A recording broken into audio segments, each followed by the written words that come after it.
हमारे भारत में जो है हम कहीं भी जाएंगे, कोई हमें रोक नहीं सकता।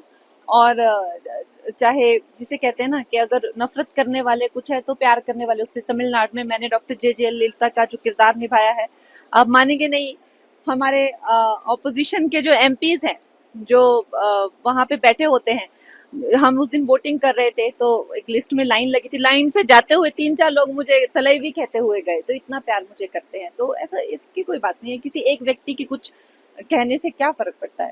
तो इस तरह की महिला के लिए ये बहुत है। और आई थिंक महिलाओं की जो डिग्निटी है, इंटेग्रिटी है, उसका एक ऐसे हर आए दिन चित्रे उड़ाना, मजाक उड़ाना, उनको ऐसे कहना, तो कहीं ना कहीं एक आम साधारण लड़कों को भी लगता है कि हम भी अपने कॉलेज की किसी मेट को या मोहल्ले की किसी बेटी को या बहन को इस तरह से ट्रीट कर सकते हैं। तो ये ठीक नहीं है। आई थिंक महिलाओं के बारे में ऐसे अभद्र भाषा का उपयोग नहीं होना चाहिए।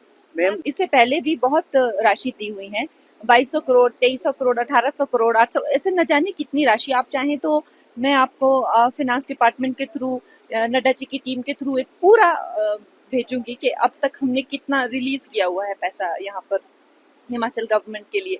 लेकिन दुख की बात ये है कि कहीं ना कहीं ऐसा अंदेशा लगाया जा रहा है कि यहाँ से फंड डाइवर्ट हो रहे हैं, कांग्रेस पार्टी जो है यहाँ से फंड डाइवर्ट कर रही है। ये करप्शन के उन पर बहुत भारी चार्जेस जो है लग रहे हैं। तो ये चिंता का कारण है।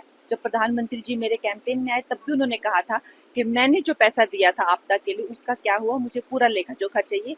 अभी भी जो है ये डाइवर्जन की बात हर जगह चल रही है, क्योंकि काम कहीं भी नहीं हो रहा है और पैसा इनको के पास आता जा रहा है। बैठकर जो है इस बात पे पूरा जब तक विश्लेषण नहीं हो जाता, मैं इस स्थिति में नहीं हूँ कि मैं आपको बताऊं कि चैनलाइजेशन यहाँ की कितनी प्रैक्टिकल है।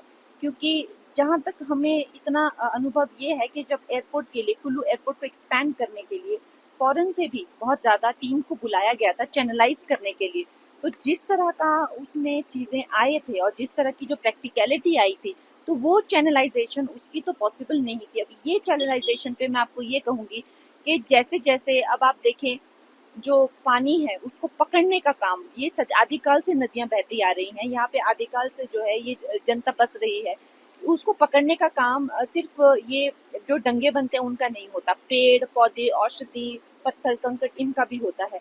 अब जिस तरह से हम कंस्ट्रक्शन करते हैं, ये सब करने के बाद कितना हम रॉक्स निकालते हैं, एक तो ये हो गया। दूसरी चीज, जो पेड़ हम लोग काट रहे हैं, अब जैसे देवदार का प्रकृति ने यहाँ पे, या देवदार का पेड़ उसकी जड़ें कितनी डीप होती